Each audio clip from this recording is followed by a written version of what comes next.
My Chinese Mini Lathe had terrible issues with its fit to the bed. The headstock, tailstock and carriage all sat crooked on the bed because the prism groove doesn't match the bedway. I did a whole bunch of work to fix this fit problem, and in a previous video I went over how I made the tailstock fit much better by adding fixed shims and hand scraping the contact surfaces to fit. In this video I'm going to improve on the process and use what I learned to fix the headstock. I'm still learning as I go, so a lot of my techniques are unpracticed or downright wrong. There are links below to other YouTubers who are far better at scraping and machine rebuilding than I am, and I strongly suggest checking them out for an example to follow. I'm really grateful for the advice and suggestions I got on the last video, but everything you see here was filmed a while ago, so I wasn't able to use that advice for this project. Special shout out goes to Brian Taylor and Owen Myhill, whose comments I found particularly informative. Keep the comments coming, as I have a lot to learn. Welcome to Adventures with a Very Small Lathe.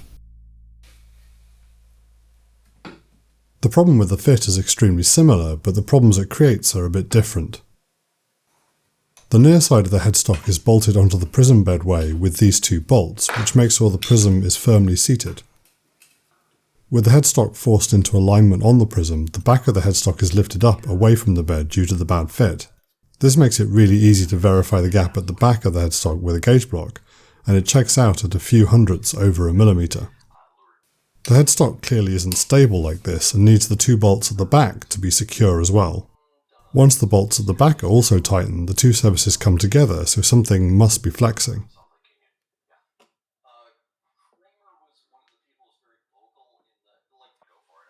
Let's see if we can use a test indicator to work out what. The indicator is zeroed with the bolts completely loose. The bolt at the back of the spindle is then tightened. The indicator looks like it's showing the bed being twisted as the bolt is tightened. Bed twist is very undesirable, but fortunately we can use these lessons that we learned from the tailstock to improve this fit and get rid of the twist.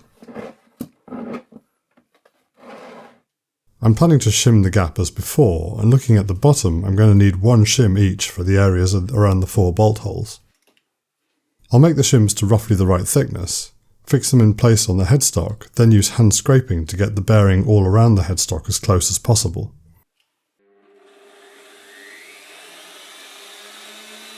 Rather than using mild steel again, I've hunted down some cast iron. One of the biggest lessons from working on the tailstock is that cast iron is much nicer to scrape than steel. This scrap piece comes from a steam locomotive firebar which was burnt beyond repair. I'm starting with cutting a clean starting face in the cast iron with the bandsaw.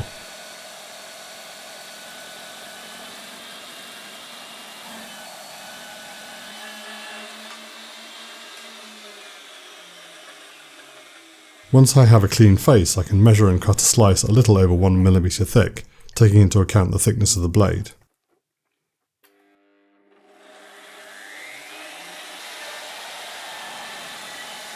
I'm cutting a little oversize, which will be plenty to work with, as I'm taking into account a film of glue to fix it.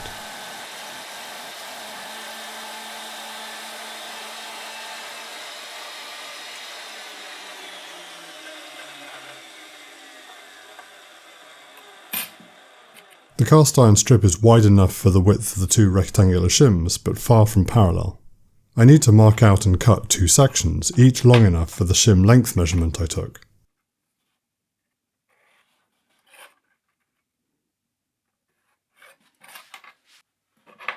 The strip is too small to put it back in the bandsaw, so I put it in my improvised bench vise and cut it with a hand hacksaw.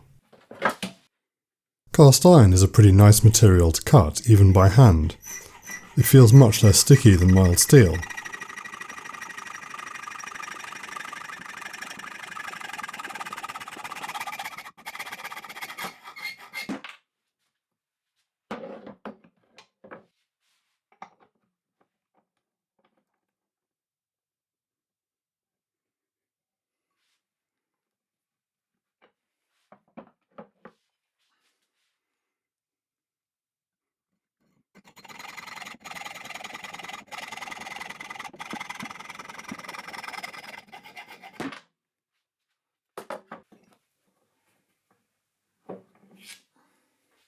Before I invest more time in these parts, I line them up with their locations on the headstock casting to make sure they're the right size. I'm going to square the shims on the milling machine, and for small parts like this, a small grinding vise works well. I start by setting up the shim with the top long edge as parallel to the vise jaw as possible. This makes the edge very easy to clean up, even though the tiny Proxxon mill can only take very light cuts.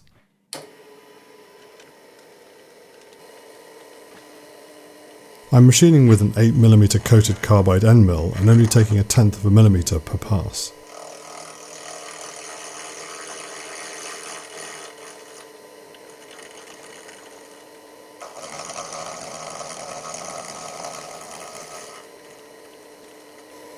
Thankfully it only takes 3 passes to completely clean up the first edge. Now the scale has been removed, this edge is my reference for squaring up the rest of the part.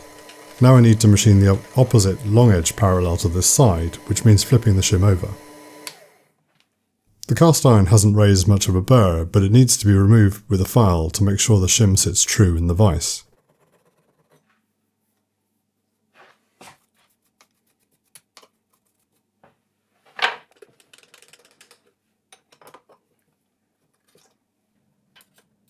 I don't own a parallel thin enough for this job, so I'm using a small steel scale as an improvised parallel. It's accurate enough for this, as I don't need the shim to be very parallel. With the shim in the vise with the reference side against the improvised parallel, it's now much clearer how big the taper was in the stock. There's a lot more to be removed from this side to get rid of the taper.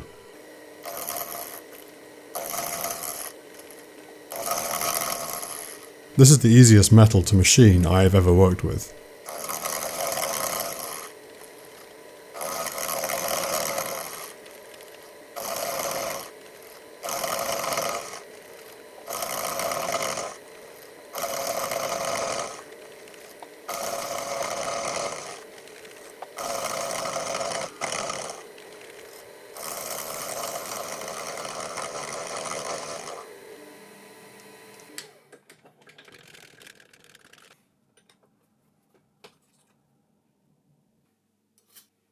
To square up the short sides, I'm just using the side of this grinding vise to establish a right angle. It's close enough, but unfortunately the mill doesn't have enough travel to reach this side, so I need to switch to the other side of the vise.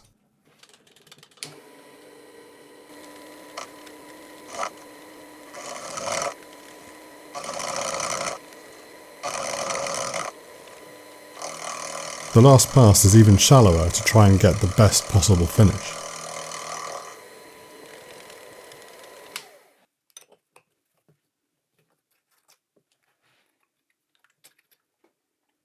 It's quite fiddly to get the edge parallel to the side of the vise around the back and to tighten it without slipping out of place. When it's not clear what to set the cutter height to, I touch off from above on what looks like the slightly higher end.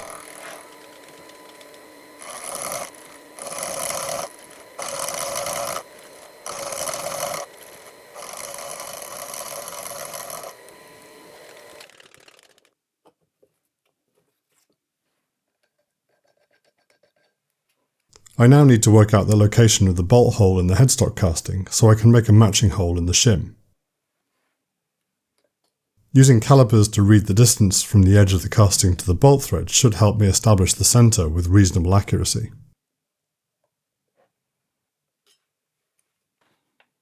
To mark the hole, I use a Sharpie as a quick and dirty layout fluid. I then locate the hole using the digital calipers and mark it firmly with a centre punch.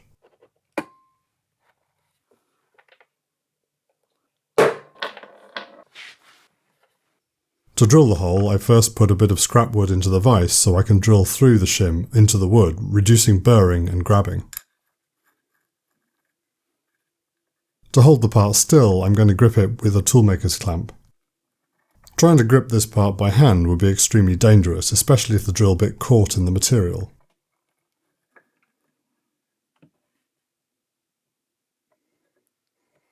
Locating the hole correctly relies on using the tip of the twist drill to find the centre punch mark, which took me a few attempts.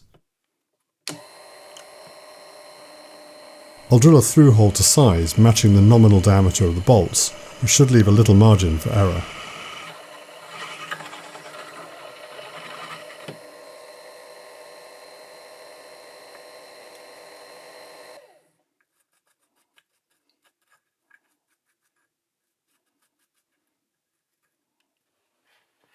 Drilling raised a bit more burr than milling, so that was removed before I checked the hole location off camera.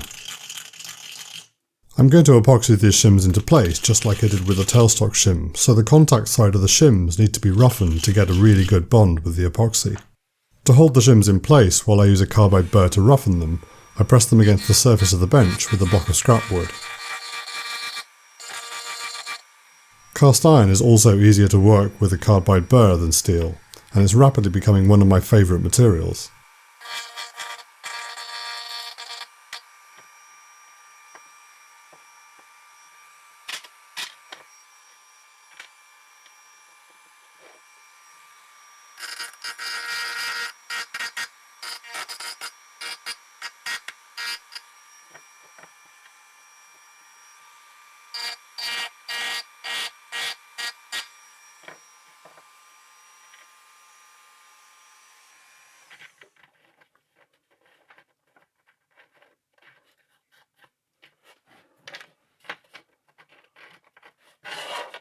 The contact surface on the underside of the headstock also needs to be roughened.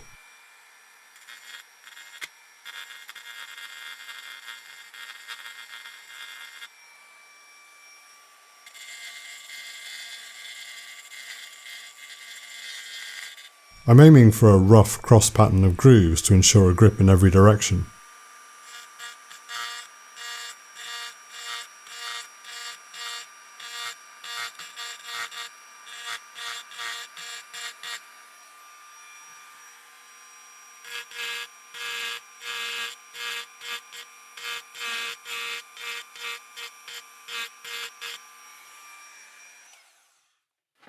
All these surfaces now get wiped down with acetone to make sure they're free of contaminants.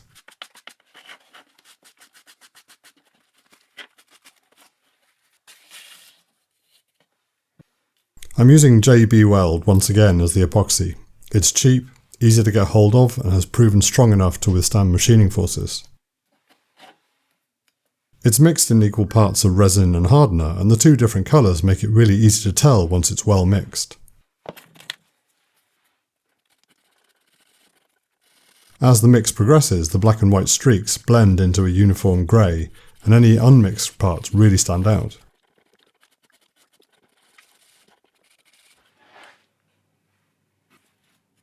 When I apply the mixed epoxy, I'm aiming for consistent coverage and a fairly thin film.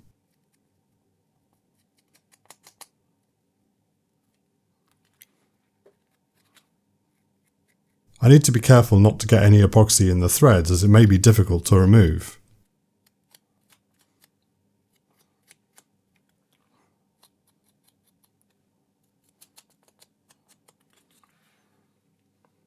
I wipe away any epoxy along the edge, which is outside the contact area. The shim drops into place and lines up with the hole, and a quick check with a bolt shows there's plenty of clearance. To clamp the two parts together while the epoxy cures, I use the original bolt along with this spacer to spread the load and even out the pressure. I put a little oil on the threads in case any epoxy gets into the threads, as oil will reduce the chances of it sticking. As I tighten the bolt, I have to keep adjusting the alignment of the shim to keep it correct. A little of the oil is escaping, but I'm hoping none of it gets between the shim and the headstock casting to affect the bond.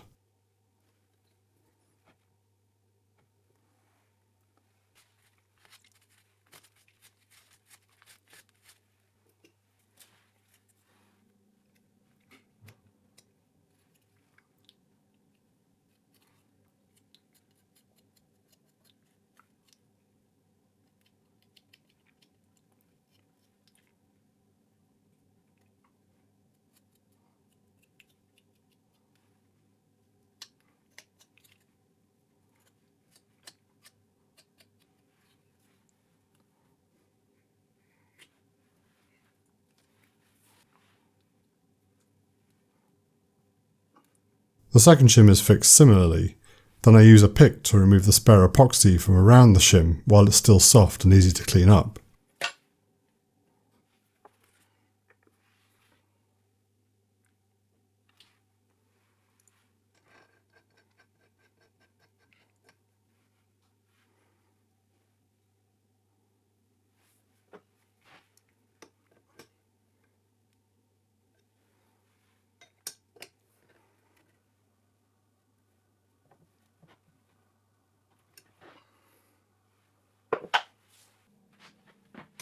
I let it cure for 24 hours before removing the bolt and clamping spacer.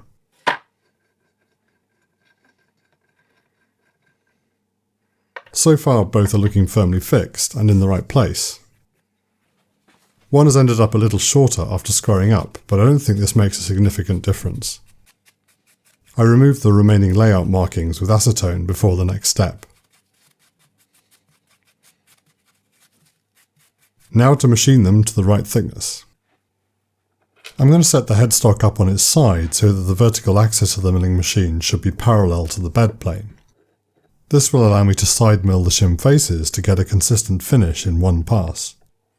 There aren't many places on the casting where I can hold it other than the central void where I can get two clamps in side by side. Unfortunately, it's very unwieldy to reach around the back and install the clamps. I can machine both shims at the same time to a consistent thickness if I make sure the bottom of the casting is as parallel as possible to the table axis. This test indicator will allow me to detect any deviation from parallel if it moves while the table is tracking back and forth. The clamps are in place but still slightly loose, so I can move the headstock to adjust how parallel it is. I use the cross table wheels to move the headstock until it's within the travel into the indicator. I then turn the scale round so 0 is under the needle, as this makes it easier to keep track of how far it's moved.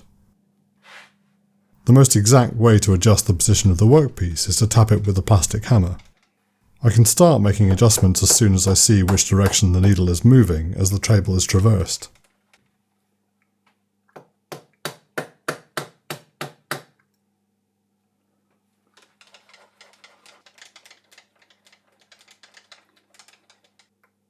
Adjust the y-axis to 0 the indicator again as the adjustments have moved it way off centre. After a number of rough adjustments, the headstock is aligned well enough that the entire length is within a small portion of the range of the indicator. At this point I start making much finer adjustments, aiming for as little movement as possible over the full range.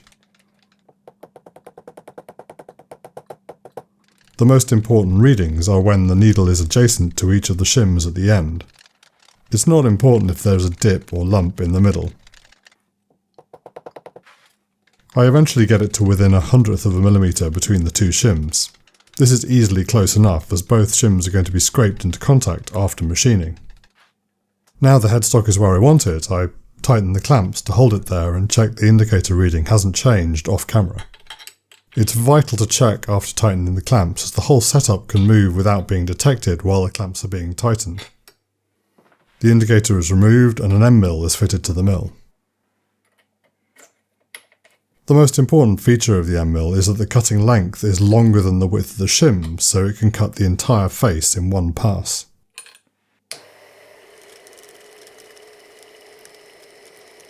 To start with, I take a few passes to get the shim faces roughly parallel.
It only takes 2 passes before the end mill is cutting across the entire face, which tells me the shims were glued pretty straight to start with. This is a much better result than I got with the bad clamping arrangement I used with the tailstock shims. Now the shims are flat and parallel, I need to measure their thickness to check how much material needs to be removed. I can't rely on knowing the thickness of the metal itself, as the final size has to take into account the thickness of the epoxy film. I make the measurement using a depth micrometer, resting the flat reference surface of the micrometer onto the freshly machined face of the shim, and measuring to the bottom surface of the headstock casting. There are still several tenths of a millimetre to remove, so I'll continue until the faces are fully cleaned up. This operation has a lot of engagement with the side of the end mill, so I can only take very small passes of less than a tenth of a millimetre.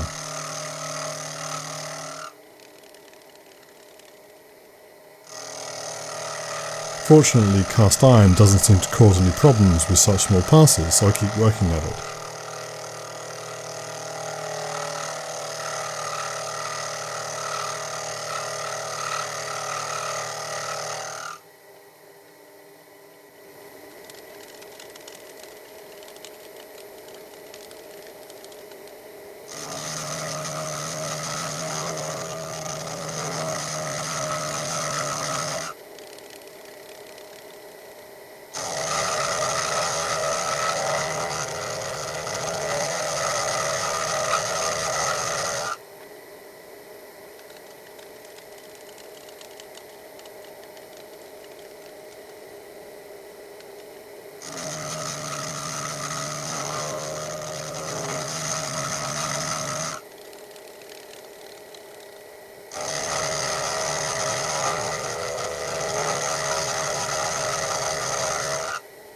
Once all the cutting marks have been removed, I take another measurement.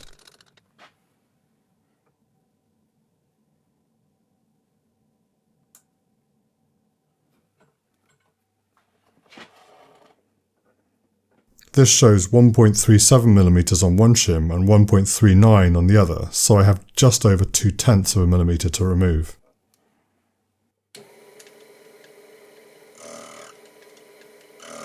The final 4 passes are 0.05 of a millimetre each, which takes me close enough to do the rest by hand scraping.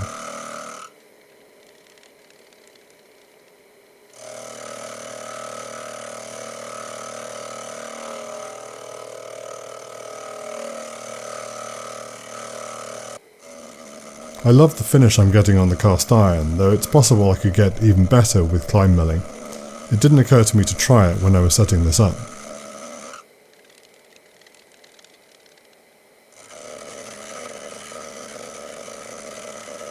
There's a slight ripple to the finish, but the entire shim will be scraped, so slight defects don't matter too much.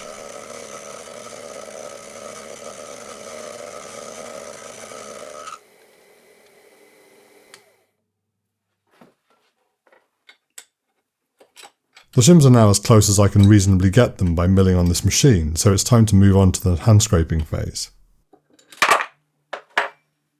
My bench setup for hand scraping is the one I gradually worked out while working on the tailstock fit. A firm place to clamp the part, a sheet of glass to mix the spotting dye, an ink roller or brayer to apply the dye, and a Sandvik hand scraper with homemade carbide blade.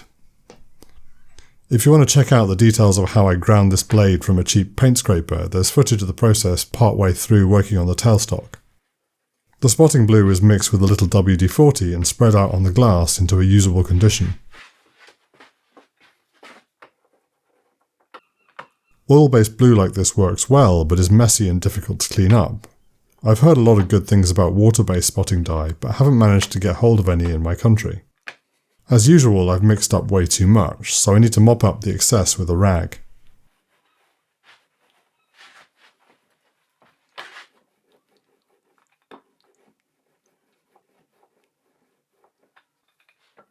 The dye needs to be rolled on in a very thin film in order to get a usable contact print on the underside of the headstock. Too much dye and it fills all the small gaps and the print is useless. Getting a consistent film on the flat surface was easy enough, but bluing up the small surfaces on the prism way is much more tricky.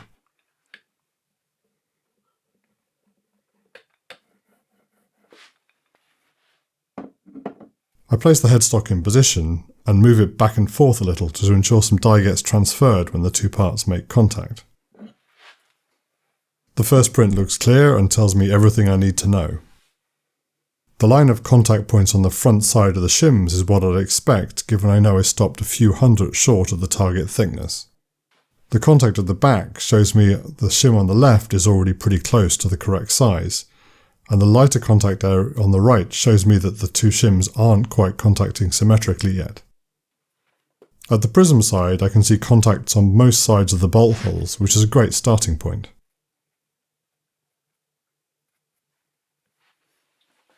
My objective is to get solid flat contact around all 4 bolt holes, and it doesn't look like I'll have to do too much to get that. Before I start scraping, the part needs to be firmly clamped in place, which I do using this 2x4 clamped to the bench. Unfortunately, as you'll see later, this is the last time I remember to clamp the headstock this way. The first step is to evenly scrape the entire area of the contact surfaces. I'm not aiming to remove much material, just establish a scrape pattern across the surfaces as a starting point for correcting the geometry. The cast iron shims are a dream to work on compared to the mild steel shims I use on the tailstock. As I get closer to the edge closest to me, I can't quite get right to the edge at this angle, so I'm going to have to do that from another direction.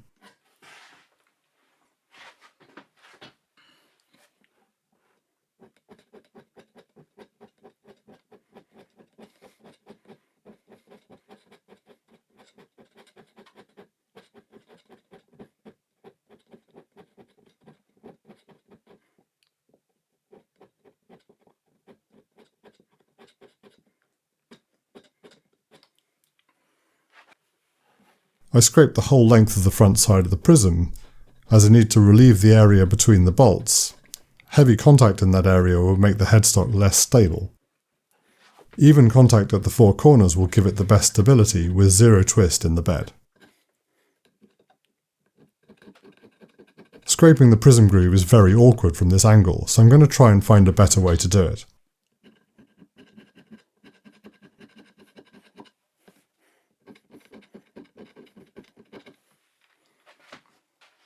I now need to flip the headstock around and clamp it the other way so I can create a cross pattern on the shims and reach the other side of the prism surfaces.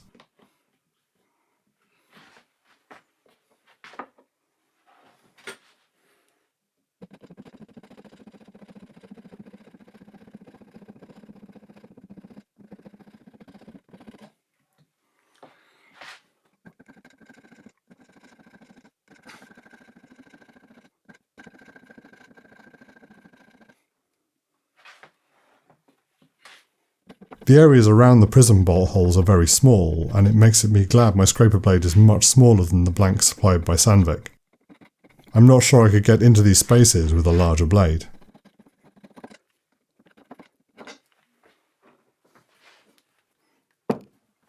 The freshly scraped surface is covered in small burrs raised by the scraper blade, so the first step after scraping is to gently remove the burrs with a stone. It's important to be gentle, as the idea is not to stone the surface itself, just remove the burrs. After stoning, a brush can clear away the swarf and make sure it doesn't affect the next print. Finally, a wipe with a rag cleans up any remaining finer swarf or any other contamination to make sure the next print is as clear as possible.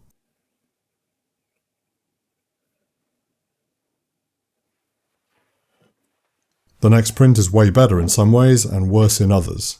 The nearest shim has good contact all around the hole and is really close to what I'm aiming for. The far back shim is still only contacting on an area near the front, as expected, but it's already better than the first print. At the prism I can see good contact all the way along the front, but less at the back, which suggests the prism section is slightly tilted compared with where it should be. I'm taking the simple approach of just scraping away the contact points, and I'll see what effect that has. Once again, I'm not sure I'm pressing hard enough to actually remove enough material. It's easy to accidentally just scrape away the blue with barely any impact on the metal at all.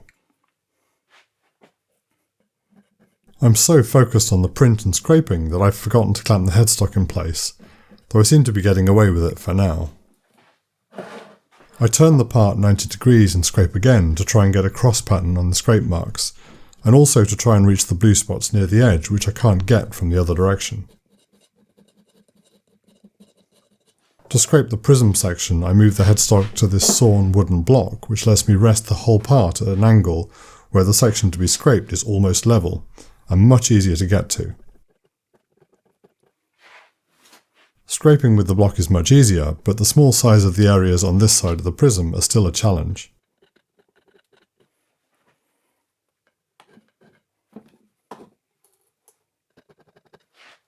To get to the other side, all I have to do is flip the headstock over, and now the other side of the prism is level and accessible.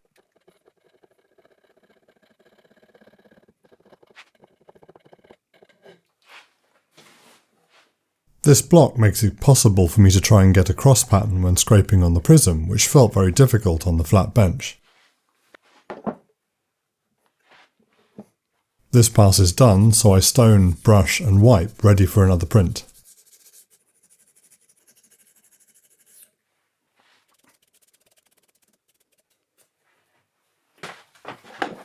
The blue on the lathe bed has dried out, so needs to be refreshed.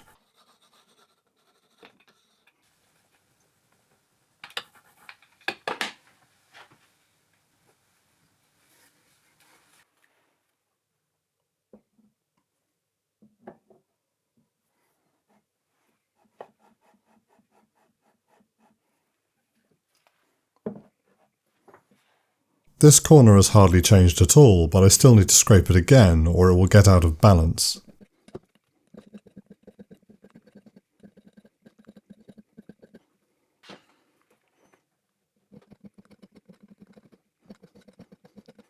The other back corner also hasn't really improved, so I only touch up the contact points and scrape very lightly to remove the minimal material.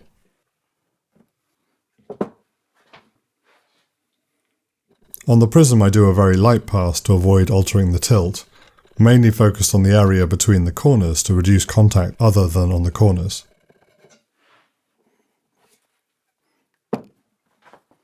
Stone, brush, wipe, and another print. This time there's a big improvement.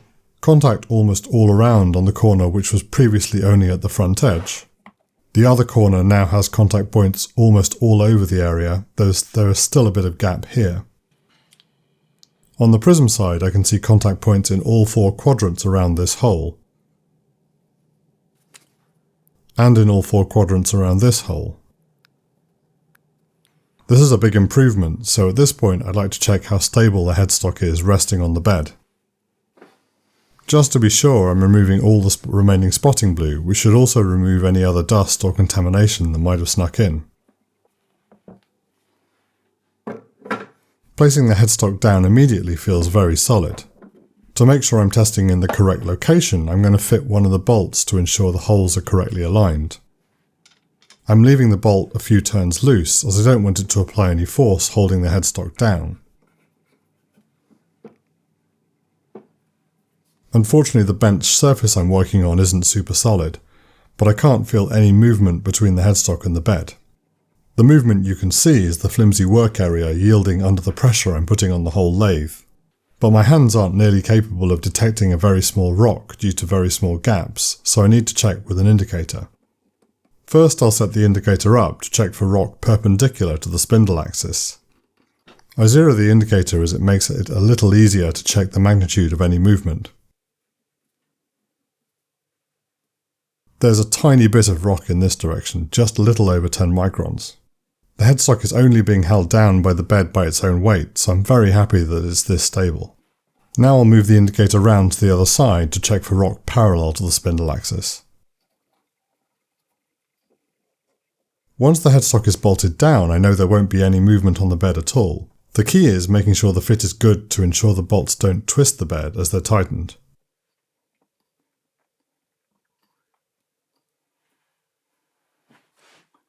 I zero the indicator and press on all 4 corners of the headstock top.